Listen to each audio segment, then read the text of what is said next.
Bible पढ़ते हैं, उत्पत्ति की किताब उसका 2 अध्याय 18 वचन।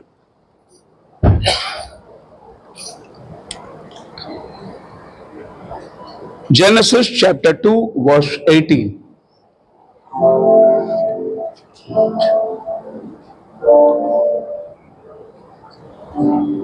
Hello, Genesis chapter 2 verse 18। फिर यहोवा हाँ। परमेश्वर ने कहा, जी आदम का अकेला रहना अच्छा नहीं। जी मैं उसके लिए एक ऐसा सहायक बनाऊंगा जी जो उसके लिए उपयुक्त होगा। मैं उसके लिए एक सहायक बनाऊंगा जो उसके साथ मेल खाए। And God said, it's not good for man to be alone. I will make him a helper, a companion. खुदावन इस पढ़े गए वचन को आशीष करे। दुआ करते हैं। मेरे प्यारे प्रभु, अपने वचनों के द्वारा आज तो हमसे बातें कर, जो यहां मौजूद हैं और विशेष करके आज इस मंच पर दुल्हा और दुल्हन बनकर बैठे हैं, उनके जीवन के लिए लाभदायक हो। सुनने वाले हर एक कान की तो खतना कर, ये वचन लोगों के हृदय में उतर आया, ऐसी तो बड़ी कृपा कर। आज की शाम हम अपने आप को तेरे अधीन समर्पित करते हैं। दुआ प्रभु यीशु के नाम में मांगते, सुन और कबूल कर, आमीन। हम सब बैठ सकते हैं।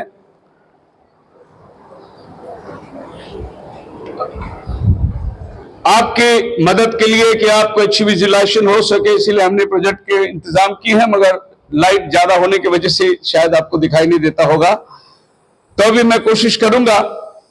बाइबल कहती है, यह परमेश्वर ने कहा कि मनुष्य का अच्छा रहना अकेला, परंतु प्रभु ने कहा कि यह अच्छा नहीं है कि वो अकेला रहे, इसीलिए उसके संगति एक साथी बनाने का खुदावन ने निर्णय लिया। मैरिज का फाउंडेशन डालने वाला स्वयं हमारा परमेश्वर है।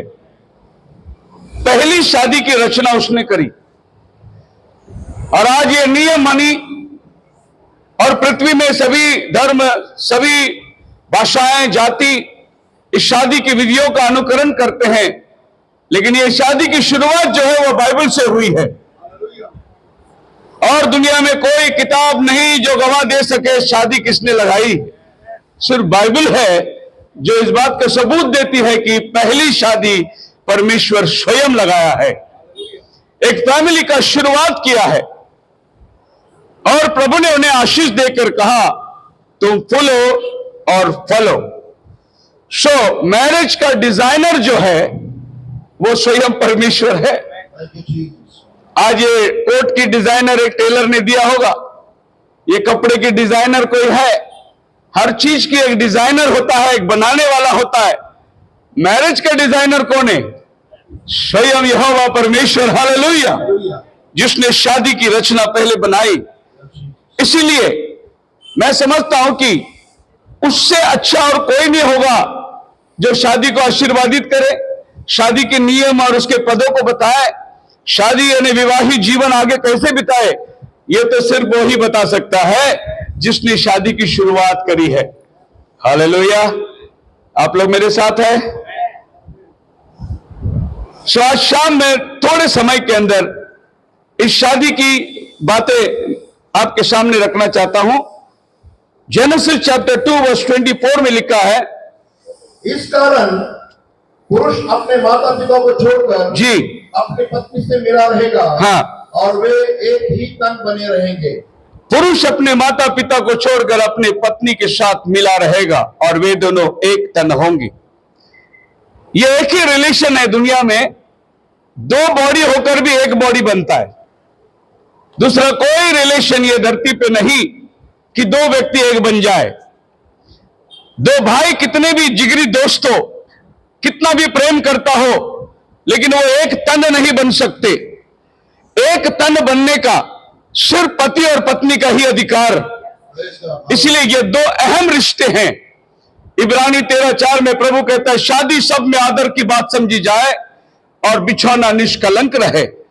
यानी शादी को परमेश्वर ने सबसे ज्यादा आदर दिया है। रिस्पेक्ट जिसको कहते हैं, आदर की बात समझी जाए। और बिछौना निष्कलंक रहे। यानी परमेश्वर परस्त्रीगामी और व्यभिचारियों का न्याय करने वाला है, इसलिए बिस्तर जो है वो निष्कलंक होना और शादी की विधियों को परमेश्वर ने शुरुआत इसीलिए किया है। Marriage is a man and a woman living and the other earthly relationship, embracing, cleaving each other and becoming one person before God. अगर आप Genesis 2:24 पढ़ेंगे तो वहां लिखा है, he will leave the parents, leave, and he will cleave to his wife, पत्नी के साथ एक हो जाएगा। तो ये दो वर्ड को ध्यान करो, living and cleaving। यहां वो छोड़ेगा और यहां वो जुड़ेगा। आज हमारे बीच में ब्रदर डैरिल बैठे हैं। बाइबल कहती है अपने मां बाप को छोड़कर अपने पत्नी के साथ एक तन बना रहेगा वो। That is living and cleaving. ये दोनों वर्ड एक ही वचन में प्रभु ने कहा बहुत सुंदर तरीके से। सो आज एक बहुत बड़ा निर्णय ये दोनों लेने वाले हैं, क्योंकि ये जो कस्में बांधने वाले हैं, ये जब तक दोनों में से एक मर नहीं जाता मिटता नहीं। भाई भाई के रिश्ते टूटेंगे, भाई बहन के रिश्ते टूटेंगे, और भी दुनिया में बहुत सारे रिश्ते हैं, मामा भांजा चाचा भतीजा, ये सब रिश्ते टूटेंगे जीते जी। लेकिन ये एक ही ऐसा रिश्ता है, जब तक कोई एक मर नहीं जाता ये रिश्ता टूटता ही नहीं है। इसीलिए बाइबल कहता है ये बहुत अहम रिश्ता है।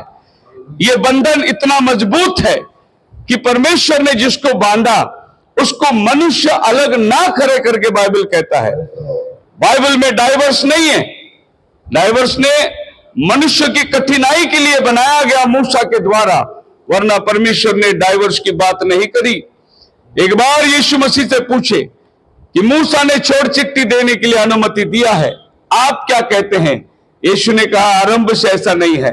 मतलब मैंने नहीं बनाया डाइवर्स को, तुम्हारे मन की कठिनाई के कारण मूसा ने तुम्हें छोड़ के अलग रहने की आज्ञा दी। दुनिया का कोई भी कोर्ट डाइवर्स नहीं दे सकता। हाँ, अगर आपकी बात बनती नहीं है आप थोड़ा अलग रह सकते हैं, लेकिन डाइवर्स बाइबल के अंदर नहीं है। इसीलिए यह अहम रिश्ता है और यह रिश्ते को बहुत आदर और संजीदगी के साथ करना है। Since God that was the designer, the best person who can instruct us on. आज सबसे उत्तम व्यक्ति अगर कुछ इस ब्याह के बारे में वरदान दे सकता है, आपके जीवन को आशीर्वादित कर सकता है, तो वो केवल परमेश्वर है। मनुष्य आएंगे, अपने शब्द कहेंगे, बधाई हो, लेकिन आपका जीवन को बसाए रखने का काम वो केवल मेरा प्रभु परमेश्वर का है। Hallelujah. So marriage is a good thing. Bible कहता है शादी अच्छी बात है। नीति वचन 18 अध्याय उसका 22 वचन में बाइबल कहती है, he who finds a wife finds a good thing. आज डैरिल को अच्छा चीज मिला है। बाइबल पत्नी को बोलता है is a good thing. And he who finds a wife he finds a good thing and obtains favor from the Lord। प्रभु के पास से वो अनुग्रह को पाता है। जिसको अच्छी चीज मिली वो प्रभु की दया को पाता है। सो आज भाई डैरिल के ऊपर प्रभु की दया है कि उसको एक उत्तम चीज प्रभु ने उसको दिया है। सिस्टर मोनिका, यह जन्म किसी और घर में हुआ होगा, इसका पालन पोषण किसी और घर में हुआ होगा, लेकिन वो डैरिल का प्रॉपर्टी था, इसीलिए आज वो माँ बाप ने फैसला किया लाके उसके हाथ में दे रही है, क्योंकि ये डैरिल का एक फसली है। हालेलुया। एक लड़का एक दिन पास्टर के पास आया, उसका ही बेटा था, बोला पापा पापा मैंने स्कूल में एक लड़की पसंद करी, मैं शादी करूंगा उसी से। पापा ने बोला ब्रदर बेटा मेरा कोई हर्ज नहीं, पर तुम दोनों आज हॉस्पिटल जाओ और दोनों का छाती का एक्सरे निकाल के ले आओ, मैं दोनों का फसली का माप देखूंगा, दोनों माप बराबर है तो तुम उसके साथ शादी कर सकते। तो ये फसली है जो खोई थी, उसको प्रभु ने आज लाकर जोड़ दिया है। हजारों साल से इस वचन को लोग इस बात से कहते थे कि बाइबल गलत है, क्योंकि अगर आदमी की एक फसली निकालकर स्त्री बनाया तो आदमी को एक फसली कम होना चाहिए और स्त्री को एक फसली ज्यादा होना चाहिए। इसीलिए साइंटिस्ट आज तक यह बोलती थी कि बाइबल झूठा है। लेकिन 1800 सदी में अमेरिका का एक साइंटिस्ट ने इस बात का खोज निकाला कि हमारे शरीर में फसली ही एक ऐसी हड्डी है जो निकलने के बाद वापस बढ़ती है। Hallelujah. सो आदम का जो फसली प्रभु ने बाहर निकाला, वो फसली आदम को फिर से आ गया। अभी साइंटिस्ट बोलती है बाइबल 100% खुदा का वचन है। Hallelujah. हालेलुया। Hallelujah. सो खुदा ने उस हड्डी को निकाला जो हड्डी बढ़ सकती है। सो ये प्रॉपर्टी उनका जो प्रभु ने आज उनको लाकर मेज में दे दिया है। हमारा वेस्टर्न कल्चर और इंडियन कल्चर में बहुत फर्क है। वेस्टर्न कल्चर, बच्चा जवान हो गया, 18 साल हो गया, तुम अपना देख लो, उसका कमरा अलग, उसका सब कुछ अलग, फिर वो उसकी मर्जी चलता है। इंडियन कल्चर ऐसा नहीं है। लड़की हम पसंद करेंगे, लड़की हम देखेंगे, जो भी हम करें, फिर शादी के बाद में भी हमारा दखल रोज रहता है उधर। माँ लड़की के घर वाले ये सिखाएंगे, ज्यादा आजादी मत देना उसको बांध के रखना, उसको संभाल के रखना। फिर लड़के के घर वाले बोलेंगे पत्नी का बात ज्यादा नहीं सुनना। मतलब ये दोनों फैमिली का इन्वॉल्वमेंट रहता है। लेकिन बाइबल बोलता है दोनों फैमिली ने उनको पूरी आजादी देना है आज के बाद, क्योंकि उनकी जमानत आपने कर दी है। अब इसके आगे उनका अपना फैसला है। सो कुछ बातें मैं बाइबल से आपको बताना चाहता हूं। The purpose of marriage, Genesis chapter 128 के अंदर, the purpose of marriage is to continuation of the race. मनुष्य जातियों का उत्पन्न बना रहे, इसीलिए प्रभु ने मैरिज की स्थापना करी। क्योंकि बाइबल कहता है तुम फूलो और फलो और पृथ्वी में भर जाओ। मतलब परमेश्वर ने यह नहीं सोचा कि एक आदम इधर बना, एक आदम इधर बना और एक आदम ऐसा 10,000 आदम को बना के रखे। ऐसा प्रभु ने नहीं कहा। एक ही आदम को बनाया। तुम अपने आप को उत्पन्न करके ये पृथ्वी को भर जाओ। ये मैरिज का पहला पर्पस था। Hallelujah. Hallelujah. हालेलुया। Hallelujah. सो परमेश्वर जो कुछ करता है उसके पीछे एक पर्पस है। सो मैरिज का पर्पस यह है कि तुम आपस में एक में को फलवंत करते जाओ। प्रभु ने एक आम की बीज बनाई, उसके अंदर उसका स्वाद डाला, उसका पत्ते, उसके रंग, उसका सब कुछ डालकर उस बीज को जमीन में रखा। और एक दिन सूर्य उदय हुआ, वो जमीन के अंदर की वो बीज पनते हुए बाहर आया। अब उसमें हजारों आम लगेंगे, फिर हजारों आम लगेंगे, लेकिन परमेश्वर ने एक ही बीज बनाया। वैसे परमेश्वर ने एक ही आदम को बनाया और उसको कहा कि तुम फूलो और फलो और पृथ्वी में भर जाओ। हालेलुया। देखो परमेश्वर की योजना कितना बढ़िया है। दूसरा पर्पस मैरिज का है, God wants godly spring, offspring. परमेश्वर चाहता है कि जो संतान उत्पन्न हो वो पवित्र हो और वो परमेश्वर के बेटे और बेटियां हो, वो नाजात ना हो, वो बेविचार की संतान ना हो। इसीलिए परमेश्वर ने शादी का बंधन को आशीर्वादित कहा कि जो इनके बच्चे होंगे शादी के रिश्ते में वो हमेशा पवित्र ठहरते हैं। अगर समझो आज एक बालक पैदा हुआ और वो चुना हुआ है और प्रभु का आगमन हो जाए, तो उस बच्चे को बपतिस्मा की भी जरूरत नहीं, पश्चाताप की जरूरत नहीं, वो सीधे प्रभु के राज्य में जाएगा, क्योंकि प्रभु ने उनके लिए पहले से लहू देकर रखा है। सो परमेश्वर चाहता था कि एक गॉडली फैमिली ये धरती में आना चाहिए, जो खुदा का डर भय मानकर प्रभु के सानिध्य में चले। लेकिन हम जेनेसिस की किताब में पढ़ते हैं, फर्स्ट चैप्टर में क्रिएशन, सेकंड चैप्टर में आदम और हवा की सृष्टि, थर्ड चैप्टर में डेविल का आ गया और फोर्थ चैप्टर में दोनों भाई का झगड़ा हो गया और फिफ्थ चैप्टर में वो लोग पृथ्वी में एक इधर एक उधर चले गए, भटक गए, मर्डर भी हो गया, बहुत सारे हादसा। तो शैतान कभी भी आपको छोड़ेगा नहीं। वो ये फैमिली को ही नहीं छोड़ा, वो आपको भी नहीं छोड़ेगा। इसीलिए हमें अपने परमेश्वर के वचनों से सावधान बरतना जरूरी है, जो आपको मार्गदर्शन देगा। सो परमेश्वर चाहता था गॉडली चिल्ड्रन उत्पन्न हो जाए। Second purpose. थर्ड पर्पस परमेश्वर का है, प्रोवर्ब्स चैप्टर 5 वर्स 18, लेट thy fountain be blessed and rejoice with the wife of thy youth, let her be as a loving hen and pleasant roe, let her breast satisfy thee at all times, and be thou ravished always with the love. God gave a wife for the complete satisfaction. आदमी का जीवन को संपूर्ण तरीके से संतुष्ट करने का काम वो केवल उसके पत्नी के पास में है।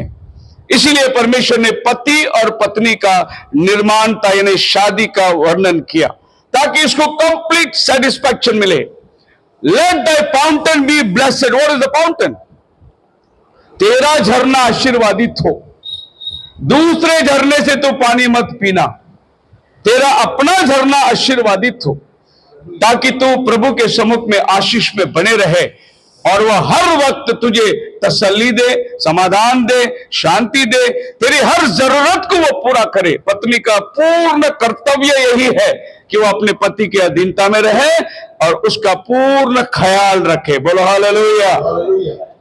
लेकिन हव्वा ने थोड़ी सी गलती कर दी कि आदम का ख्याल रखने के बजाय उसने शैतान की बात को मान ली और परिवार के अंदर गड़बड़ी आ गई। यह है तीसरा पर्पस। चौथा पर्पस लव एंड ओबीडियंस। शादी का पर्पस इफिशियंस चैप्टर 5 वर्स 21 प्रभु कहता है कि तुम्हारे अंदर प्रेम कैसा होना चाहिए और अधीनता ओबीडियंस कैसा होना चाहिए। यह पति और पत्नी के रिश्ते को बनाकर प्रभु ने आपको सिखाया। इफिशियंस 5 में अगर आप पढ़ोगे तो पौलुस कहता है पति पत्नी का सिर है, पत्नी उसका शरीर है, फिर वो दोनों आपस में एक में के साथ में मेल मिलाप में रहे, उसका आदर करे, उसकी रेस्पेक्ट करे, उसकी जरूरतों को पूरा करे। जब वर्स 30 और 31 में आता है वो कहता है मैं पति पत्नी के बारे में नहीं बोल रहा हूं, मैं कलीसिया का और मसीह के बारे में बोल रहा हूं। सो चर्च और बॉडी यानी चर्च और क्राइस्ट का रिलेशन को बताने के लिए प्रभु ने हस्बैंड एंड वाइफ का रिलेशन को लिया। इससे क्लोज और कोई रिलेशन नहीं है जितना कलीसिया का और मसीह का रिलेशन होना चाहिए। कुछ मैरिज के नगेट्स है जो मैं बताना चाहता हूं, आपके लिए फायदेमंद होगा। जिनकी शादी हुई है उनके लिए भी यह मैसेज फायदा है, जिनका शादी होने वाला है उनके लिए भी फायदा है, और जिनका शादी नहीं हुआ है उनके लिए भी फायदा है। कल शादी करने वाले आप लोग, तो ये मैसेज सबके लिए लाभदायक होगा। ऐसा मैसेज छोटी चुटकुले जिसको हम लोग बोलते हैं, 2-3 बातें जिसको समझना जरूरी है कि शादी के अंदर अक्सर ये हो जाता है। Marriage is not a contract between two people कि हमने रजिस्टर में साइन कर दिया, कॉन्ट्रैक्ट साइन कर दिया। नहीं, कॉन्ट्रैक्ट कभी भी टूट सकती है। Marriage is a vow of two people who is going to be joined together. ये कभी भी टूटता नहीं। हमने कॉन्ट्रैक्ट साइन कर दिया, बात नहीं बनी, चली गई। मैंने तो ऐसा भी सुना सबसे ज्यादा डाइवोर्स जो है अमेरिका देश में होता है और उधर दोनों रजिस्टर रखे जाते। मैरिज रजिस्टर में साइन करने का पहला डाइवोर्स रजिस्टर में साइन करके रख देते, बाद में इसमें साइन करते क्योंकि उनको मालूम है 6-7 महीने में मैरिज टूटने वाली है, तो लेना देना कितना है वो पहले ही साइन करके रख देते। ये कॉन्ट्रैक्ट नहीं है, ये आपका लाइफ लॉन्ग सिग्नेचर आप करने वाले हैं कि जो कुछ मेरा है वो सब तेरा है, जो कुछ तेरा है वो सब मेरा है। बोलो hallelujah. What is marriage? Marriage का definition, marriage is just a fancy word for adopting an overgrown male who can not be handled by his parents anymore. Marriage का डेफिनेशन है कि एक जवान लड़का अब इतना जवान हो गया कि अभी वो मां बाप की बात नहीं सुनता, इसके लिए अभी उसको एक जवान लड़की के हाथ में दे रहे कि तू इसका कंट्रोल कर ले। Just a fancy word marriage. कि अब मां बाप, बेटा घर में लेट आता है, बेटा बात नहीं सुनता है, बेटा बजी गए, तो अभी मां सोचती है कि अभी इसको दे देंगे किसी के हाथ में तो उसको वो इसके ऊपर कंट्रोल रखेगा और फिर आज के बाद में डैरिल को टाइम पे घर आना पड़ेगा। मां को एक्सक्यूज दिया लेकिन वाइफ को एक्सक्यूज नहीं दे सकता हूं। Just marriage nuggets. Why do girls get married to a stranger's house? आज मोनिका ना इस घर के कुछ हालचाल को जानते हैं, एक अजनबी है इस घर के लिए, लेकिन एक अजनबी घर में जाने के लिए इस लड़के के साथ शादी करने को तैयार क्यों हुआ? It's because they are blessed angels of the Almighty who after filling her own house with colors and happiness, moved to the stranger's home to color it. अपने घर को सजाई प्यार से, मोहब्बत से, अपने घर के आदर सम्मान सब कुछ करके। अपने मतलब घर में लड़की रहेगा तो ये करेगी, वो करेगी, डेकोरेशन बना के रखेगी, फूल रखेगी। लड़के लोग वो सब नहीं करेंगे, लेकिन अपने घर को सजाने के बाद अब वो डैरिल के घर को सजाने के लिए आई है। यही लड़कियों का मैरिज का डेफिनेशन है। खैर, ऐसा कहा जाता है कि आदमी का स्वभाव मिर्ची जैसी तीखी होती है, आदमी गुस्से वाला होता है, आदमी थोड़ा सा कड़क भी होता है, लेकिन कितना भी मिर्ची तीखा हो, औरत उसके अचार बना देगी। उसको मालूम है अचार कैसा बनाना है। इसके लिए जस्ट ए मैरिज नगेट्स, कुछ बातें कह रहा हूं कि आप कितना भी तीखा हो, कुछ भी हो, आपको वो आराम से अचार में डाल के बन के रख सकती है। फिर लोग बोलेंगे अरे तो अपनी पत्नी की बात सुनता है। What is a friendship? Two fellow in a ship is a friendship. दो व्यक्ति एक बोट में, देखो ये शिप आता है, शिप इंग्लिश में बोट को कहते हैं, जिसमें दो व्यक्ति है, that is friendship. What is worship? A group of people coming together and worshipping God is worship. And what is relationship? A man having in-laws, अपने सास ससुर, अपना पराया घर को एक नया रिश्ते में बदलना, कलीसिया, वर्क प्लेस, ये सब जगह के अंदर एक आदमी जब इस माहौल में घूमता है उसको बोलते हैं रिलेशनशिप। सो वर्शिप, फ्रेंडशिप, रिलेशनशिप, ये सारा शिप को पानी के ऊपर तैरना बहुत जरूरी है, नहीं तो आपका लाइफ डूब जाएगा। शादी के पहले टाइम जाता ही नहीं है, जितना भी बात करो टाइम जाता ही नहीं है। फोन लेके नीचे जाके बात करेंगे, बिल्डिंग के पीछे जाके बात करेंगे, इधर बात करेंगे, टाइम जाता ही नहीं है। लेकिन शादी के बाद बात करने को टाइम ही नहीं मिलता, फिर बिजी हो जाते आदमी और कहते हैं अरे मेरे को काम करना है, अभी मेरे पास टाइम नहीं है। एक शादी के पहले बात करने की बहुत आशा रहती है।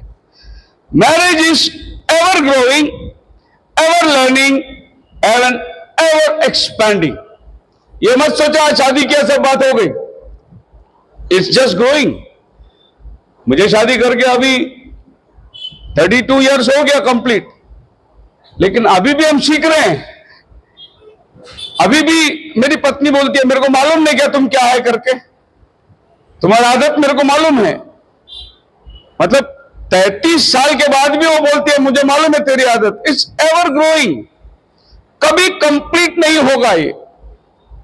अगर आप विश्वासी है तो प्रभु के आने के दिन तक आपको सीखना ही है और आपस में एक में कुछ समझना, एवर लर्निंग। हमेशा आपको सीखते रहना है, कुछ ना कुछ, जो भी बात होती है उससे कुछ ना कुछ सीखना है आपको। एक बार पति पत्नी के बीच में झगड़े हो गए, बोले तुम मुझसे बात नहीं करना और मैं भी तुमसे बात नहीं करूंगा। तो बोले फिर बात करेंगे कैसे? उन्होंने एक बॉक्स रखा, बोला तुमको कुछ बोलना है इसमें चिट्ठी लिख के डाल दो, मेरे को कुछ बोलना है मैं भी चिट्ठी लिख के डालूंगा, लेकिन हम आपस में बातचीत नहीं करेंगे। और ऐसा हुआ, आदमी उस रात दोनों सोने को गए, अलग अलग मुंह करके सोने, खरवटे लगाकर। सवेरे आदमी उठा तो 9 बज गया था, ऑफिस जाना था उसको, 7 बजे ट्रेन पकड़ना था। तो उसने औरत को पूछा तुमने मुझे उठाया नहीं? औरत ने बोला देखो बॉक्स में चिट्ठी डाला है 7 बज गया करके, अब तुमने चिट्ठी नहीं देखा तो मैं क्या करूं? तो कन्वर्शन के बिना लाइफ सेट नहीं होता। कितना भी गुस्सा आया तो बातचीत करना ही करना है। और बाइबल बोलते है सूरज ढलने के पहले तुम्हारा गुस्सा खत्म हो जाना चाहिए। गुस्सा करो, गुस्सा आएगा क्योंकि हम इंसान हैं, लेकिन गुस्सा सूरज ढलने तक रहना है। सूरज ढल गया, दोनों में से आपस में एक में का नम्रता लेकर आपस में बातचीत करना शुरू कर दो। नबी कहता है एक दिन कपल झगड़े करने लगे, हम दोनों सेपरेशन की बात, तो उन्होंने झपटने लगे, ये कपड़ा मेरा है, ये मेरा है, वो मेरा है, मेरा है, जो भी हाथ में मिलता था नहीं ये तेरा है, मेरा है। और ऐसे उन्होंने तेरा मेरा करने के टाइम उनके हाथ में एक छोटा सा अपना बच्चे का जूता मिल गया और दोनों उसको पकड़े, लेकिन दोनों भी बोल नहीं सके ये मेरा है, क्योंकि ये हम दोनों का है। फिर उनका डाइवोर्स का प्लान हट गया, दोनों आपस में गले में गिर गए, रोने लगे, क्षमा मांगे, यानी ये हम दोनों का है। अभी तक मेरा मेरा बोल सकते हैं, लेकिन आज के बाद ये मेरा नहीं होगा, ये हमारा होगा। तभी आपका परिवार स्टेबिलिटी में बनी रह सकती है। जस्ट एक बार एक होटल में एक कपल खाना खा रहे थे, बहुत बुजुर्ग थे। खाना खाते खाते जब बूढ़ा खाना खा रहा था तो बूढ़ी हवा मार रही थी, उसके बाद वो जाकर हाथ धो के आए, बाद में ये खाना खा रहा है, ये उसको हवा मार रही है, और एक जवान वेटर परेशान हो गया इनको देखकर। उसका रहा नहीं गया कि ये उम्र में भी इतना प्यार, ये खाना खा रहा है तो इसको हवा मार रही है, वो खाना खा रहा है तो ये हवा मार रही है।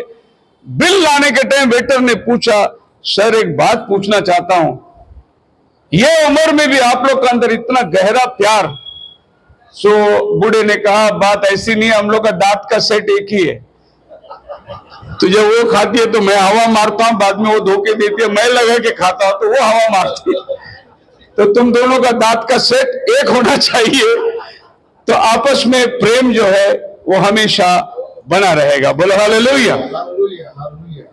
वचन में आ जाएंगे। ये दुनियावी नगेट जो मैंने आपको दिया शादी के प्रति, मैरिज इज अ रेवल्यूशन। शादी एक प्रकाशन है। कैसे यह प्रकाशन है? उत्पत्ति 2 अध्याय 23 वचन में प्रभु आदम को कहता है, पति और पत्नी मां बाप को छोड़कर एक तन बना रहेंगे, लेकिन उस टाइम पे उनको मां बाप था ही नहीं। It's a revolution. अभी आदम को बाप नहीं था, हवा को मां बाप नहीं था, लेकिन प्रभु बोलता है कि तुम लोग मां बाप को छोड़कर अपने पत्नी के साथ एक तन रहेगा। यह खुद एक रेवल्यूशन था। यह रेवल्यूशन रिवील कब हुआ? जब आदम और हवा को बच्चे हुए, तब ये वाला रेवल्यूशन उधर रिवील हो गया। तो शादी खुद एक रेवल्यूशन है। जब तक ये रिवील नहीं होता, तब तक आपको समझ नहीं आएगा कि परमेश्वर ने शादी की रचना क्यों करी। एक बहुत बड़ी रेवल्यूशन की बात मैं खत्म होने से पहले आपके सामने रखने वाला हूं कि शादी एक रेवल्यूशन कैसे कहती है। हमारा बाइबल में अगर आप पढ़ोगे रूत की किताब, तो शादी की सबसे बेहतरीन उदाहरण रूत की किताब देती है। क्योंकि अभी जो वादे लोग बदलने वाले, तेरा खुदा मेरा खुदा, तेरे लोग मेरे लोग, तेरा घर मेरा घर, जहां तू रहेगी वहां मैं रहूंगा, यह रूत का शब्द है। लेकिन रूत एक विधवा औरत है, और आज का जमाना विधवा औरत को शादी के मुहूर्त में नहीं लेते। अगर किसी को गॉड फादर बनना है, गॉड मदर बनना है शादी की वजह से, तो विधवा नहीं होना चाहिए, वो सिंगल नहीं होना चाहिए। लेकिन आपको मालूम है, जो कस्में बदलते हैं वो विधवा का ही कस्में बदलते हैं हम लोग। जो रूत ने नवमी से कहा था वही वचन हम बदलते हैं। तो रूत एक रेवल्यूशन है जो आने वाले समय का गॉस्पेल हमारे लिए दे के चली गई। रूत चैप्टर 1 वर्स 16 में लिखा है, entreat me not to leave thee, not to return for the following of thee. Whither thou goest, I will go. Whither thou lodgest, I will lodge. Thy people shall be my people, and thy God will be my God. Hallelujah. ये खाली पत्नी कह सकती है, पति नहीं कह सकता thy God will be my God. लेकिन पत्नी कह सकती है, तेरा खुदा मेरा खुदा। क्योंकि अगर समझे अन्य जाति से लड़की आई तो लड़का बोल दे तेरा खुदा मेरा खुदा, तो फिर उसको मूर्त पूजा में जाना पड़ेगा। ये खाली पत्नी कह सकती है तेरा खुदा मेरा खुदा, जैसा रूत ने नवमी को कहा। आज सीवी में सास बहू का सीरियल देखे कितना परिवार बर्बाद हो गया। ये वाला सीरियल देखो, आपका परिवार में प्रेम उतर कर आएगा। अगर सास बहू का स्टोरी ही सुनना है तो नवमी और रूत का स्टोरी सुनो, आपका लाइफ बन जाएगा, आपका घर बन जाएगा। लेकिन ये दुनियादारी सब खत्म होती चली जा रही है। परिवार के अंदर झगड़े रगड़े उतर कर आ गए हैं। इन टीवियों के माध्यम से, इन सीरियलों के माध्यम से दुनियावी बातों को लोग अपनाएं, और परमेश्वर का वचन वो बैक सीट में चला गया है। आज परमेश्वर का वचन आपके लड़ में फ्रंट सीट में, यानी ड्राइवर का जो सीट है वो हमारे खुदावन को देना बहुत जरूरी है। यह नहीं कि खुदावन को हम स्टेपनी के माप इस्तेमाल करें। जब भी गाड़ी पंचर हो तो स्टेपनी लेके यूज कर लिया, चर्च चला गया, प्रार्थना कर लिया, बीमार ठीक हो गया, फिर स्टेपनी को पीछे डाल दिया। नो, खुदावन आपके जीवन के अंदर ड्राइवर सीट में होना बहुत जरूरी है, तभी आपका लाइफ हमेशा हमेशा के लिए बना रहेगा। Hallelujah, hallelujah. एक लड़का चर्च में आया, पास्टर जी बहुत बीमार है, प्रार्थना किया, ठीक हो गया, लड़का चला गया, दोबारा चर्च में आया नहीं। लेकिन 1 महीने के बाद वो मार्केट में पास्टर को दिखा, पास्टर जी को बोला praise the Lord pastor. Pastor ने, अरे बेटा तू चर्च को आया नहीं? बोला पास्टर साहब उस दिन प्रार्थना हुआ, उसके बाद मैं बीमार गिरा ही नहीं। बीमार गिरता तो चर्च को आता, ऐसा चर्च को नहीं जाना है हमको। चर्च में, चर्च अपना घर, परमेश्वर का भवन, चर्च में हमेशा बना रहे, जहां फैमिली के लिए उत्तम उत्तम शिक्षण दिया जाता है और आपके बच्चे संडे स्कूल में वहां बढ़ेंगे, प्रभु का मार्गदर्शन पाएंगे। भजन संहिता 84 में शूपा बेनी पक्षी ने अपने घर को प्रभु के भवन में घोंसले वेदी के नीचे बनाई। क्या उसने जगह चुन के लिया कि परमेश्वर के भवन में सबसे मध्य भाग वेदी थी, वेदी में सबसे सुरक्षित जगह वेदी के नीचे उसने अपना घोंसला बनाया और वहां वो अपने बच्चे को रखी। एक शूपा बेनी पक्षी, स्पैरो की बात करता है डेविड। क्यों उसने प्रभु का भवन चुना?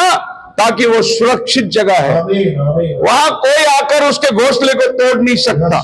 प्लस सबसे उत्तम बात यह है, जब सवेरे उदय होगा तो उसके बच्चे प्रभु के गाने सुनेंगे, याजक लोग प्रभु की आराधना करेंगे। इधर हमारा टीवी ऑन किया, सवेरे 7 बजे छाया गीत, माला गीत सुनना पड़ता है, लेकिन तेरे बच्चे अगर प्रभु के भवन में रहेंगे तो वो प्रभु की स्तुति और प्रशंसा सुनते रहेंगे। आगे बाइबल कहती है 1:14 के अंदर, ओर्पा जो कि नवमी को 2 बहू थी, एक चली गई और एक रह गई। सो ओर्पा जो है वो लॉ को दर्शाता है। व्यवस्था के अनुसार पति मरने के बाद वो लड़की अपने घर चली जानी चाहिए, ये लॉ है। सो ओर्पा ने लॉ को अपनाया, लेकिन नवमी ने, रूत ने लॉ को नहीं अपनाया, वो ग्रेस को अपनाया। सो रूत अन्य जाति चर्च है और ओर्पा यहूदी चर्च है। रूत के किताब में बहुत बढ़िया गॉस्पेल है और बाइबल कहती है रूत 1:22 में वे लोग जेरूशलेम को आए, यानी बेथलेहम में आए, मोआब में गए थे और दोनों बहू मोआब से लिए, दोनों बेटे मर गए। एक बेटी घर चली गई, एक बेटी को लेके वो बेथलेहम को आ रही है। बाइबल कहती है अन्य जातियों में से ना तुम लेना ना देना। अन्य जाति अविश्वासी और विश्वासी का कोई नाता नहीं, लेकिन यहां पर वो बेथलेहम में आते हैं। इसका मतलब 1948 में इजराइल जो लॉ को लेकर गई थी वो वापस बेथलेहम में आ गई। तो रूत के समय में जो घटना हुई वो घटना आने वाले समय के गॉस्पेल का प्रतिरूप है कि 1948 में इजराइल वापस जेरूशलेम में आ गया, बेथलेहम में आ गया। अभी उनको फिर से ग्रेस मिलने वाला है, लेकिन रूत ने पहले से ही अनुग्रह को अपनाया जो कि आपको और हमको दर्शाता है। Now her mother-in-law said unto her, My daughter, shall I not seek rest for thee, that it may be well with thee? Naomi ने रूत से कहा जिसके खेत में तू गई वो हमारा रिडीमर है, हमारा निकट कुटुंबी है, इसलिए आज तू उसको मिलने जब जाएगी स्नान कर ले, अच्छा कपड़ा पहन ले, तेल लगा ले और खलियान में जाकर उसके पैरों के तले उसके चादर को उड़ाकर अपने आप को किस पर प्रकट मत कर। ये क्या चीज को दर्शाता है? स्नान कर ले, बपतिस्मा, तेल लगा ले, पवित्र आत्मा पा ले, अच्छे वस्त्र पहन ले, प्रभु यीशु मसीह को परिधान कर ले और बोआज के पास रात को जाना। बोआज किधर मिलेगा? हार्वेस्ट, खलियान। अभी ये पृथ्वी की क्या होने वाली है? हार्वेस्ट होने वाली है। आज रूत बपतिस्मा लेकर यीशु मसीह के नाम से पवित्र आत्मा का वरदान पाकर यीशु मसीह को परिधान कर कर अपना बोआज से मिलने को जाने वाली है, जो रैप्चर को दर्शाता है। तो रूत की किताब इटसेल्फ शादी, रैप्चर, प्रभु का आना, एक परिवार का जमाना, ये सारे गॉस्पेल के साथ आपके सामने प्रकट करती है।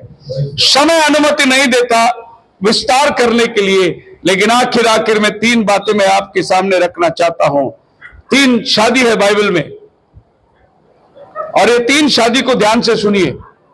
पहला शादी आदम और हवा की शादी, जो स्वयं परमेश्वर ने होकर लगाया, पहला शादी।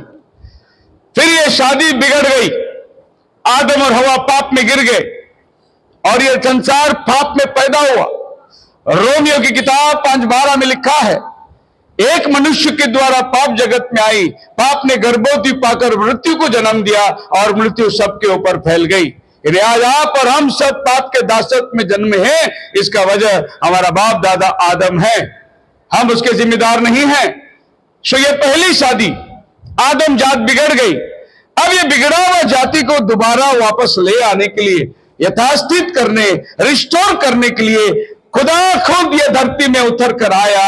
यीशु मसीह वचन देहधारी हुआ। आमीन, hallelujah, praise the Lord, hallelujah. Hallelujah. और पहली शादी में उसका पहला चमत्कार, पहला दावत काना ए गलील में एक शादी में गया था। हालेलुया।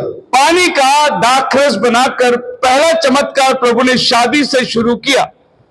सुनिए, पहला शादी जो लगा, उसके बाद आदमी बिगड़ गया। इस आदमी को रिस्टोर करने के लिए खुदावन आया। दूसरी शादी, खुदावन खुद उस शादी में मौजूद था और इस शादी की दाखरस पहले से भी बाद में का जीवन उत्तम जीवन हो गया। अब प्रभु स्वयं इस शादी में मौजूद है। उद्धार का काम शुरू हो गया। 3.5 साल में प्रभु सारा काम को करके सलीब पर जान देकर गाड़ा गया। तीसरा दिन मुर्दा में जी उठा और बादलों पर उठा लिया गया। 2 शादी हो गई। मैं आपका हाथ देखना चाहता हूं। 2 शादी हो गई। तीसरा शादी रेवलेशन चैप्टर 19, और यह शादी आसमान पर हो रही है। प्रभु की कलीसिया उठा ली गई ऊपर। धन्य है, मेमने का ब्याह आ पहुंचा है। जो बुलाए गए वो धन्य है। तीसरी शादी, और तीसरी शादी रेवलेशन 19 के बाद में आप क्या देखते हैं? रेवलेशन 20 में शैतान बांधा गया, गड्ढे में डाल दिया गया, मिलेनियम स्टार्ट हो रही है। मतलब तीसरी शादी से ये दुनिया खत्म हो रही है। पहली शादी से दुनिया शुरुआत हुई, दूसरी शादी से उद्धार का काम शुरू हुआ, तीसरे शादी से न्याय के दिन आने वाला है और उसकी दुल्हन प्रभु यीशु के राज्य में पाई जाएगी। ये 3 शादी को याद रखना। आप कोई भी संस्था में जाते होंगे, आप किसी भी संस्था के मेंबर होंगे, लेकिन बाइबल में ये 3 शादी को याद रखना। 2 शादी हो गई है, 1 शादी अभी होने वाली है, और वो शादी के लिए प्रभु यीशु मसीह अपने दुल्हन को तैयार कर रहा है। बहुत जल्दी वो शादी होने वाली है। जब काना गलील में दाखरस घट गया, लोगों ने मरियम के पास आकर कहा दाखरस घट गया है। मरियम ने यीशु के पास आकर कहा दाखरस घट गया है। यीशु ने मरियम से कहा मेरा समय अभी नहीं आया है। मरियम वापस आ गई और शादी के घर वालों से कहा जो कुछ वो कहे तुम करना। कौन बोला? कौन बोला? अभी लोग बोलते हमें मरियम की बात सुनना है। मरियम खुद बोला मेरी नहीं, यीशु की बात सुनना है। वो आई थी बोलने के लिए दाखरस घट गया, लेकिन यीशु ने बोला तेरा और मेरा कोई संबंध नहीं, मेरा समय अभी नहीं आया है। तब मरियम जाकर घर वालों से कही और जो कुछ वो कहे वो सुनना। और मैं प्रभु का धन्यवाद देता हूं, आज ये एंड टाइम मैसेज वालों ने जो यीशु ने बोला था वो सुन लिया है और पाप की क्षमा प्राप्त हुई है। तो ये दूसरा शादी में दाखरस बनकर प्रभु ने अपना पहला चमत्कार किया, और तीसरा शादी में वो अपनी दुल्हन को ले जाएगा, उसको ऊपर रखकर ये धरती का न्याय करने के लिए आने वाला है। इसीलिए बचना है तो तीसरी शादी की तैयारी करना बहुत जरूरी है। ये शादी हमारे जीवन में, ध्यान से सुनिए, कान खोल के सुनिए, यह आखिरी शादी हो सकती है। आज रात भी प्रभु का आना होगा, कल सुबह भी प्रभु आ सकता है। ये शादी का पैगाम आज आपके पास आता है। शायद अगर ये आखिरी शादी हो तो आप वो शादी में होना बहुत जरूरी है। अगर नहीं है तो अभी से आपको तैयारी करना बहुत जरूरी है। खुदावन आप सबको बड़ी आशीष दे। आइए हम लोग प्रार्थना में जाएंगे। अपने आंखों को बंद करें और इस शादी की विधि पढ़ने के लिए हम अपने मन को तैयार करेंगे।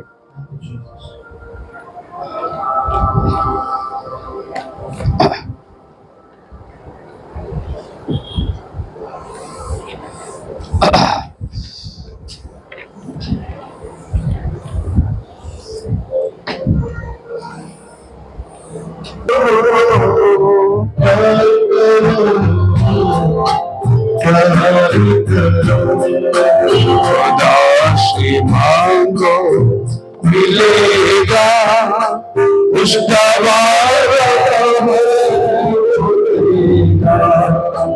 उसके वादे से एतबार करो, खुदा से प्यार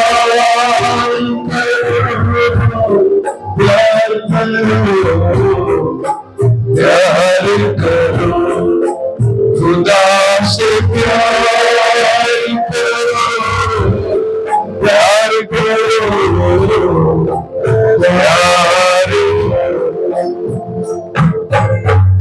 खुदा बाप आसमानी इस शादी की विधि पढ़ने जा रहे हैं, तो हमारे संग होकर मार्गदर्शन कर, अगुवाई कर प्रभु। और ये दोनों जब अपने कष्ट में बदलेंगे, तेरे सम्मुख में स्वयं एक गवाह बनकर आसमान के फरिश्तों के साथ, कलीसिया के साथ, इस जमात के हुजूर में इन्हें तो आशीष और बरकत दे। यीशु मसीह के नाम से मांगते हैं, आमीन।